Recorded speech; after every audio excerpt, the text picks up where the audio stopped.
The main thing that I have learned is the importance of planning. For the preliminary task, we did minimal planning, just a script and a couple of storyboards. Nothing was in-depth or detailed enough. This made filming it really difficult, as we all had different ideas as to what our storyboards meant. We took that on board and made sure that every detail was covered when planning our final product.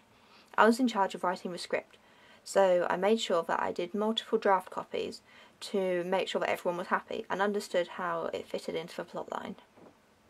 We also did 5 pages of storyboards, as well as making sure that every picture was clear as to what it represented.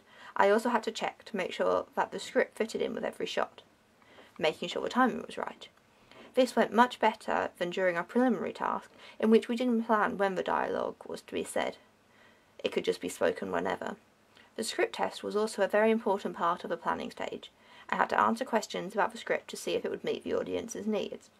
I think that if we had done this during our preliminary task, the dialogue would be much more relevant and accessible. I have also learned that fully developing the characters will help the audience to connect with them. In our preliminary task, the characters had no depth, there was no backstory. This not only made the acting harder to do, but it meant that the audience could not connect them on an emotional level.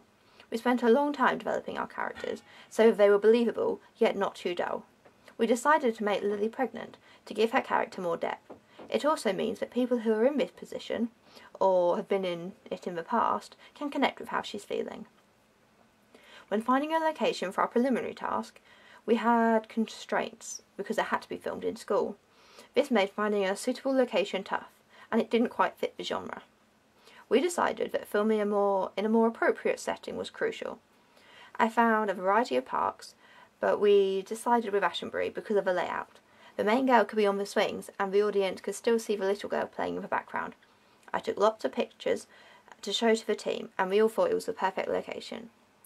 This was much more thorough than in our preliminary task, and I learned that it's important to take that much time to find the perfect location. The final thing that I have learned during the process from preliminary to final product is that focusing on the smooth camera work is important if a handheld style is not wanted. In our preliminary task, the camera was shaky and the movements were stiff. We practiced lots to make sure that our movements in the final products were much smoother.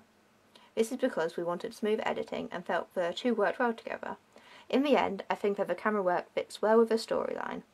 As there is not a manic chase scene, handheld filming was not necessary.